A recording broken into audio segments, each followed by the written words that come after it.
A graça e a paz do Senhor Jesus, na nossa breve meditação desta semana, nós temos uma pergunta a responder. Do que depende a conversão de alguém? A conversão significa que esta pessoa se torna um cristão, se torna um crente. Essa pessoa deixa uma religião pagã, uma religião idólatra, uma religião que não leva realmente a Deus e passa a ter um relacionamento com Deus através do Senhor Jesus. Portanto, do que depende esta conversão? Quais são algumas coisas necessárias para que ela venha a acontecer? Eu quero ler dois textos do livro de Atos que tratam exatamente da conversão de pessoas. Em Atos capítulo 2, no primeiro sermão de Pedro, nós o encontramos no final do sermão, no seguinte diálogo com aqueles que ouviram tudo aquilo que ele havia pregado. Atos 2, versículo 37, encontramos o seguinte: quando ouviram isso, ou seja, a pregação de Pedro, os seus corações ficaram aflitos, e eles perguntaram a Pedro e aos outros apóstolos: irmãos, que faremos? Pedro respondeu: arrependam-se e cada um de vocês seja batizado em nome do Senhor Jesus Cristo, para perdão dos seus pecados, e receberão o dom do Espírito Santo. Pois a promessa é para vocês e para seus filhos e para todos que estão longe, para quantos o Senhor, o nosso Deus, chamar. Com muitas outras palavras os advertia e insistia com eles: salvem-se desta geração corrompida. Os que aceitaram a mensagem foram batizados, e naquele dia houve um acréscimo de cerca de 3.000 pessoas. Outro texto está em Atos capítulo 13, versículo 48. Ali nós lemos: ouvindo isso, os gentios alegraram-se e bendisseram a palavra do Senhor, e creram todos os que haviam sido designados para a vida eterna. Ou seja, voltando à nossa pergunta, o que é necessário para que essas pessoas conheçam a Cristo, ou tenham conhecido a Cristo? Quando eu me converti, quando você se converteu, quais eram as questões necessárias para que isso acontecesse? Eu trouxe aqui uma questão como de múltipla escolha. A conversão de pessoas depende, letra A, convidar Jesus para morar em seu coração. Letra B, um ambiente agradável, por exemplo, uma igreja, o interior de uma igreja. Letra C, um culto amigável, um culto onde cada detalhe, cada música, cada palavra é voltada para agradar aquele que está visitando. Letra D, uma mensagem simpática, uma mensagem que conquiste, uma mensagem que cative. Letra E, será que depende da unção do pregador? Você já viu aquela conferência, aquela concentração, onde alguém disse: vamos lá, porque tal pregador, quando prega, muitos se convertem porque ele é cheio de unção?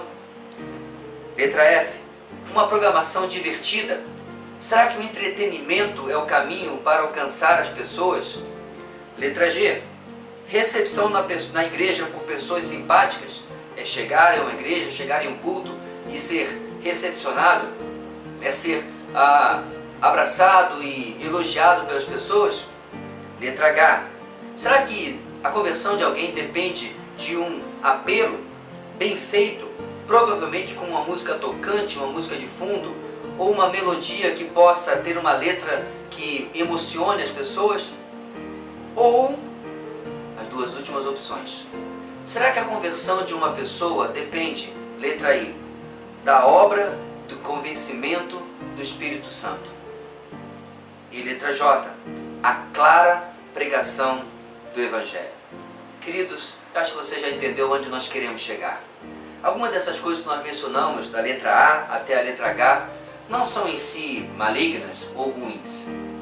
O grande problema é que muito do evangelismo de hoje tem dependido dessas coisas, ou tem confiado nessas coisas. As pessoas acreditam que tendo a atmosfera correta, a música certa, o pregador ungido, as pessoas virão a se converter. Como se o Espírito Santo dependesse de algumas situações para poder alcançar algumas vidas. Perceba que nos textos que nós lemos, e nós podemos mencionar outros, nada disso existia. Apenas um homem e pessoas ouvindo e o Evangelho sendo pregado, e sem dúvida nenhuma, a obra de convencimento, de regeneração do Espírito Santo ali acontecendo. Portanto, eu ouço dizer na nossa breve meditação desta semana que as duas únicas condições necessárias para que uma pessoa venha se converter são a clara pregação do Evangelho. o evangelho de arrependimento, o evangelho de cruz, o evangelho onde os pecados são mencionados e são expostos, até certo ponto, claro, e aonde a solução desses pecados, a cruz de Cristo, o sangue de Cristo, é pregado com clareza, e a graça e a fé são os meios pelos quais as pessoas chegam até esse evangelho.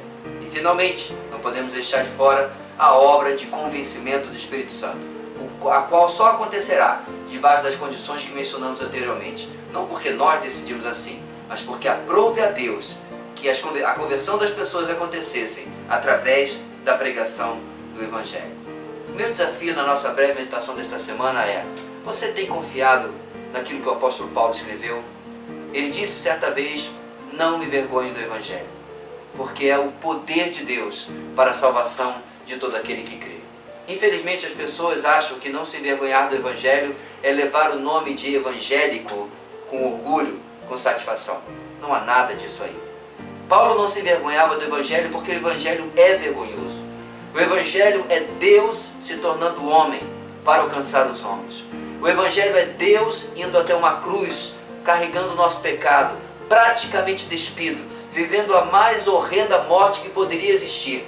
Não por causa dos cravos, não por causa da coroa de espinhos, mas porque Ele levou sobre si os nossos pecados, o justo pelos injustos, para nos levar a Deus. O evangelho é vergonhoso, mas o evangelho também é glorioso. Confie, creia que quando você prega o evangelho, você está em parceria com o Espírito Santo. Não há parceiro melhor. E assim, com a sua parte e com a parte fundamental dele, não há como diz o texto, vamos ler de novo, aqueles que são designados para a vida eterna, não há como esses não venham a se converter. A graça e a paz do Senhor Jesus e bom evangelismo.